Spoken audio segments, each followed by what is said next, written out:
ஜெயஸ்ரீ. என் பெயர் நிவேதிதா. நாங்கள் 9ஆம் வகுப்பு படிக்கின்றோம். மின்னணு ஊடகங்கள் வழி கல்வி கற்றல். உதாரணமாக உலக தமிழ் ஆராய்ச்சி நிறுவனம், உலக தமிழ் சங்கம், தமிழ் இணையக்கழகம் போன்ற இன்னும் நிறைய இருக்கின்றன. நிறுவனங்கள் மட்டுமல்லாமல் கல்லூரிகளும் இணைய வழி திறனறிவு தேர்வுகளை நடத்தி வருகின்றன. இணையத்தில் இதழ்கள், நூல்கள் இருக்கின்றது.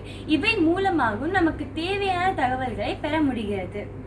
அலைபேசி மூலம் பாடம் கற்றல். இன்றைய காலகட்டத்தில் ஸ்மார்ட் போன் இல்லாத வீடுகளே இல்லை எனலாம். ஸ்மார்ட் போன் மூலம் மாணவர்கள் நிறைய தெரிந்து கொள்கிறார்கள். கூகுள் பிளே ஸ்டோரில் படிப்பதற்கான நிறைய செயலிகளும் இருக்கின்றது. சிறு குழந்தையின் பாடம் முதல் இளம் வயதினருக்கான பாடம் வரை அனைத்தும் இருக்கின்றது. மேலும் ஒரு சொல்லின் பொருளை தெரிந்து கொள்ள அகராதிகள், இலக்கணங்கள், இலக்கியங்கள் போன்றவையும் இருக்கின்றது.